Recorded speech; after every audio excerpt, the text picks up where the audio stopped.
दृष्टि आईएएस के news programme में आपका स्वागत है। आज का हमारा टॉपिक है Par Tapi Narmada river linking project और आदिवासियों की चिंताएं। तो ये खबर हमने क्यों ली है, तो इसके लिए पहले हम न्यूज जान लेते हैं। तो project to link Tapi Par Narmada tribals in south Gujarat protest river linking plan. तो ये हमारी खबर है। अब इससे रिलेटेड हम चर्चा के जो बिंदु हैं अपने, यानी कि जो डायमेंशंस हैं, उन पर बात कर लेते हैं, फिर आगे बढ़ेंगे। तो सबसे पहले हमने खबर देखी, फिर ये जो पार तापी नर्मदा परियोजना की बात हो रही है, तो इसके ऊपर पूरी बात करेंगे। फिर इससे संबंधित जो केंद्र सरकार की स्थिति है उसे देखेंगे, और क्योंकि आदिवासियों की चिंताओं की बात की है तो उन्हें जानेंगे कि वो आखिर क्या है, और ऐसे में फिर पूरे कंटेंट के मद्देनजर क्या आगे की राह हो सकती है उस पर बात करेंगे। और अंत में रहेगा हमेशा की तरह एक प्रश्न। और ये पूरा जो टॉपिक है वो जीएस पेपर 2 से जुड़ा हुआ है, बुनियादी ढांचा, सरकारी नीतियां और सामाजिक न्याय। तो पहले न्यूज को हम विस्तार से समझ लेते हैं कि क्या पूरी असल में खबर है। तो केंद्र की पार तापी नर्मदा नदी जोड़ने की जो परियोजना है उसके विरोध में गुजरात के आदिवासी वलसाड जिले के कपराडा में जनसभा कर रहे हैं। 28 फरवरी के बाद से इस परियोजना के विरोध में चौथी बार इस तरह की सभा का आयोजन किया गया है। तो ये पूरी हमारी खबर रही। अब जानते हैं इस पूरी परियोजना के बारे में। तो पार तापी नर्मदा लिंक परियोजना की परिकल्पना 1980 के नेशनल पर्सपेक्टिव प्लान के तहत पूर्व केंद्रीय सिंचाई मंत्रालय और केंद्रीय जल आयोग यानी CWC के तहत की गई थी। इस परियोजना में पश्चिमी घाट के क्षेत्रों से नदियों में मौजूद अधिशेष जल की मात्रा को सौराष्ट्र और कच्छ के कम जल वाले क्षेत्रों में स्थानांतरित करने का प्रस्ताव है। इसके तहत 3 नदियों को जोड़ा जाएगा। इनमें कौन कौन सी शामिल है? पार, तापी और नर्मदा नदी। पार नदी महाराष्ट्र के नासिक से निकलती है और वलसाड से होकर बहती है। तापी नदी सतपुड़ा रेंज से निकलती है और महाराष्ट्र और गुजरात के सूरत से होकर बहती है। जबकि नर्मदा नदी की बात करें तो ये मध्य प्रदेश से निकलती है, जो महाराष्ट्र और गुजरात के भरूच एवं नर्मदा जिलों से होकर बहती है। इस लिंक में खास बात यह है कि इसमें 7 बांध झेरी, मोहन कवचली, पाईखेड़ा, चासमांडवा, चिक्कर, डाबदार और केलवान, 3 डायवर्जन वियर, पाईखेड़, चासमांडवा और चिक्कर बांध और 2 सुरंगों का निर्माण शामिल है।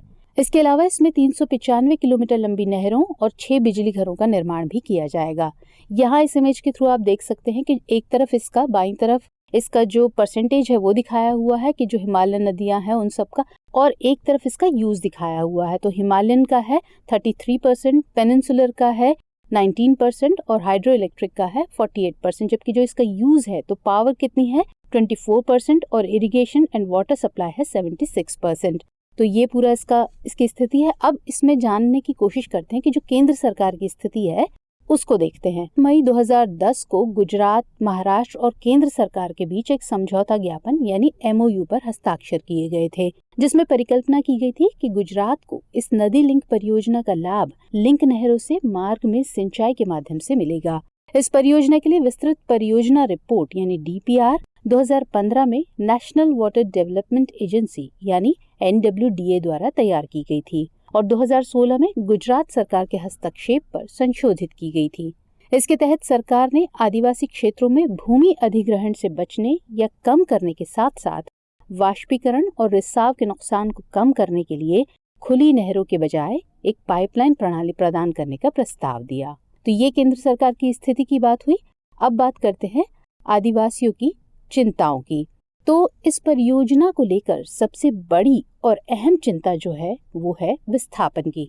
दरअसल NWDA की रिपोर्ट के अनुसार प्रस्तावित जलाशयों के कारण लगभग 6065 हेक्टेयर भूमि जलमग्न हो जाएगी। इससे प्रभावित गांव नासिक में सुरगाना और पेंट तालुका और वलसाड के धर्मपुर तालुका, नवसारी के वानसदा तालुका और गुजरात के डांग जिलों के अहवा तालुका में स्थित है।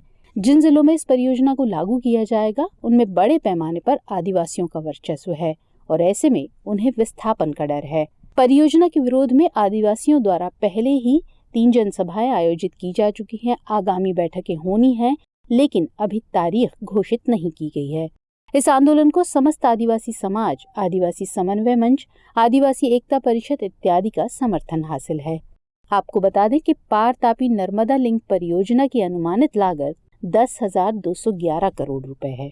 अब ये बात हुई आदिवासियों की चिंताओं की, तो ऐसे में आगे की राह क्या हो सकती है? तो सबसे पहला, क्योंकि चिंता जो है वो विस्थापन की है, तो ऐसे में उचित पुनर्वास की जरूरत है। NWDA की रिपोर्ट के मुताबिक जलाशय बनने पर प्रभावित परिवारों को उनकी जमीन और घरों के नुकसान की भरपाई की जाएगी और उनका पुनर्वास किया जाएगा। परियोजना के लाभों के साथ साथ इससे जुड़े मुद्दों को भी संबोधित करने की जरूरत है, यानी आदिवासियों की चिंताओं को अनदेखा नहीं किया जा सकता है।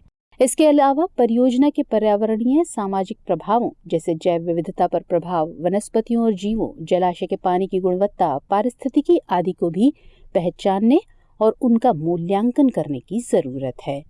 आइए अब नोट करते हैं आज का सवाल। राष्ट्रीय परिप्रेक्ष्य योजना भारत के जल विद्युत विकास की परिकल्पना करती है, योजना के निहितार्थों पर चर्चा करती है और आगे बढ़ने का बेहतर तरीका सुझाती है। विवेचना कीजिए। तो आज के सेशन में इतना ही। मुलाकात होगी अगले सेशन में किसी और नए टॉपिक के साथ। तब तक के लिए स्वस्थ रहिए, सुरक्षित रहिए। जय हिंद।